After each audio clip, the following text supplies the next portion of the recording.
পরামর্শক নিয়োগের মাধ্যমে মাতারবাড়ি গভীর সমুদ্র বন্দর প্রকল্পের আনুষ্ঠানিক যাত্রা শুরু হলো। চুক্তি সই হলো জাপানের দুটি প্রতিষ্ঠানের সাথে। সকালে হোটেল ইন্টারকন্টিনেন্টালে চুক্তি সই অনুষ্ঠানে সরকারের দুই মন্ত্রী বললেন, প্রকল্পটি দেশের অবকাঠামো উন্নয়নের ক্ষেত্রে বড় মাইলফলক। গোলাম কাদের রবু রিপোর্ট। চট্টগ্রাম সহ দেশে সমুদ্র বন্দর আছে ৩টি, কিন্তু গভীর সমুদ্র বন্দর নেই একটিও। এবার সেই শূন্যস্থান পূরণ হচ্ছে, তবে সোনাদিয়ায় নয়, কক্সবাজারের মহেশখালীর মাতারবাড়িতেই হচ্ছে দেশের প্রথম গভীর এই সমুদ্র বন্দর। প্রথম ধাপে থাকছে 2টি কন্টেইনার টার্মিনালও। চট্টগ্রাম বন্দরে যেখানে ঢুকতে পারে সর্বোচ্চ 9.5 মিটার গভীরতার জাহাজ মাত্র 2000 কন্টেইনার নিয়ে, সেখানে মাতারবাড়িতে ঢুকবে 16 মিটার গভীরতার বিশাল বিশাল জাহাজও।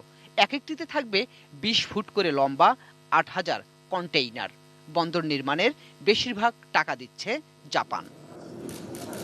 প্রকল্পটির অনুমোদন হয়েছে 6 মাস আগেই। এবার হলো পরামর্শক নিয়োগ। জাপানের নিপ্পন কোয়ে এবং ওরিয়েন্টাল কনসালটেন্স নামে দুটি প্রতিষ্ঠান পেল এই দায়িত্ব। অনুষ্ঠানে ভার্চুয়ালি সংযুক্ত ছিলেন মন্ত্রিসভার সংশ্লিষ্ট দুই সদস্যও। জানালেন আশাবাদের কথা। বিশ্ব মহামারীর এই সময়ে আমাদের এই কর্ম একটি মাইলফলক হিসাবে থাকবে বলে আমি মনে করি। আমরা কোনো মতেই আমাদের এই গুরুত্বপূর্ণ প্রকল্প আর্থিক কোনো টানাটানির জন্য এটাকে বিঘ্নিত হতে দেব না, সেই আশ্বস্তি আমি আপনাদেরকে দিতে পারি। পরে সাংবাদিকদের মুখোমুখি হয়ে প্রকল্প পরিচালক জানালেন, শুরু হলো বন্দর নির্মাণের আনুষ্ঠানিক কাজ। সমস্যা নেই টাকারও।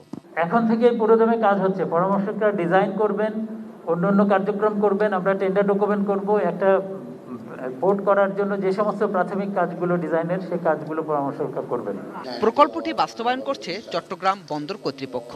সরকার আশা করছে গভীর সমুদ্র বন্দরটি চালু হবে 6 বছর পর, অর্থাৎ 2026 সালে। গোলাম কাদের রবু, এটিএন নিউজ, ঢাকা।